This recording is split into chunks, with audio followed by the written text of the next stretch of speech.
Assalamualaikum warahmatullahi wabarakatuh.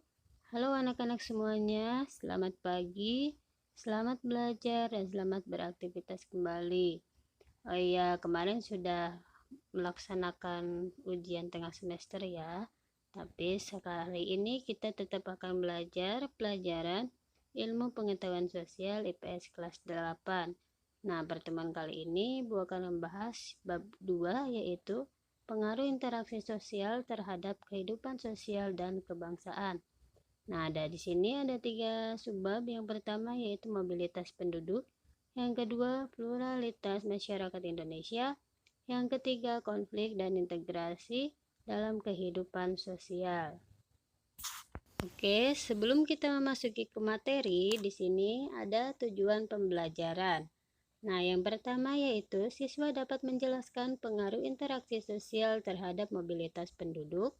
Yang kedua, siswa dapat menjelaskan pengaruh interaksi sosial terhadap pluralitas. Ya. Kemudian, materi yang akan Ibu bahas yang pertama yaitu mengenai mobilitas sosial. Nah, pengertian mobilitas sosial adalah perpindahan posisi seseorang atau sekelompok orang dari lapisan yang satu ke lapisan yang lain. Nah, seseorang yang mengalami perubahan kedudukan status sosial dari suatu lapisan ke lapisan lain, baik menjadi lebih tinggi maupun menjadi lebih rendah. Nah, selanjutnya yang kedua yaitu bentuk-bentuk mobilitas sosial. Nah, untuk mobilitas vertikal yaitu perpindahan seseorang atau kelompok dari suatu kedudukan sosial ke kedudukan sosial lain yang tidak sederajat, baik pindah ke tingkat yang lebih tinggi maupun turun ke tingkat yang lebih rendah. Ya.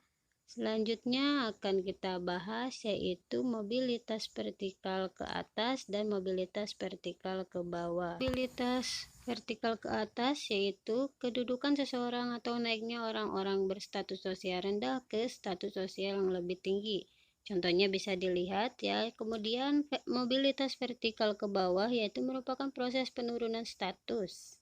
Nah, selanjutnya mobilitas horizontal merupakan perpindahan status sosial seseorang atau sekelompok orang dalam lapisan sosial yang sama. Pada mobilitas horizontal tidak terjadi perubahan dalam derajat kedudukan seseorang. Nah, contohnya itu kepala sekolah A dipindahkan menjadi kepala sekolah B ya, tapi hanya perpindahan sekolahnya saja. Selanjutnya, faktor pendorong dan penghambat mobilitas sosial. Faktor penghambat yaitu kemiskinan dan diskriminasi, sedangkan faktor pendorong merupakan faktor struktural, individu, sosial, ekonomi, politik, kemudahan dalam akses pendidikan. Oke, selanjutnya saluran mobilitas sosial. Yang pertama yaitu pendidikan, merupakan saluran bagi mobilitas vertikal yang sering digunakan karena melalui pendidikan orang dapat mengubah statusnya. Yang kedua yaitu organisasi politik, yang ketiga organisasi ekonomi, dan yang keempat yaitu organisasi profesi. Yang kelima, dampak mobilitas sosial. Dampak mobilitas sosial ini dapat bersifat positif dan negatif. Untuk yang positif yaitu mendorong seseorang untuk lebih maju, mempercepat tingkat perubahan sosial, meningkatkan integrasi sosial. Sedangkan untuk negatifnya yaitu terjadinya konflik dan gangguan psikologi. Subbab yang kedua yaitu pluralitas masyarakat Indonesia.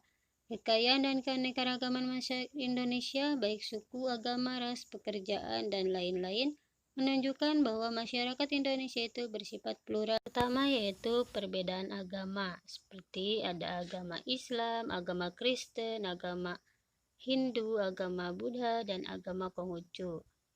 Juga yang kedua yaitu perbedaan budaya ya, seperti gagasan, wujud atau ide, aktivitas, tindakan, atau artefak karya ya. Budaya yang merupakan salah satu khas manusia yang membedakan manusia dengan makhluk lainnya.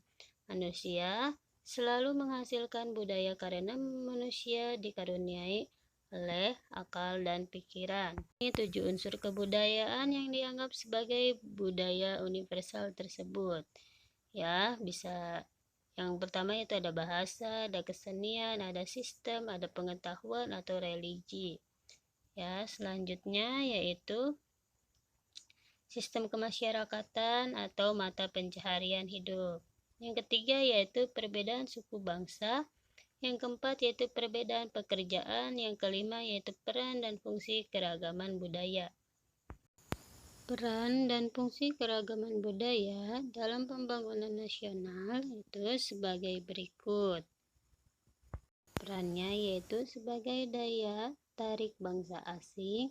Indonesia merupakan salah satu tujuan wisata dari berbagai mancanegara. Yang kedua yaitu pengembangan kebudayaan nasional. Yang ketiga yaitu tertanamnya sikap toleransi.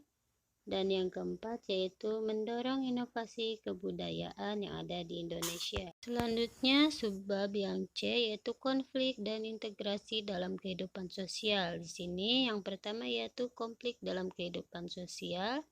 Ada beberapa faktor penyebab konflik sosial. Yang pertama yaitu perbedaan individu, kedua perbedaan latar belakang kebudayaan, ketiga perbedaan kepentingan, dan selanjutnya yaitu akibat konflik sosial. Di sini ada beberapa akibatnya. Yang pertama itu meningkatnya solidaritas sesama anggota kelompok.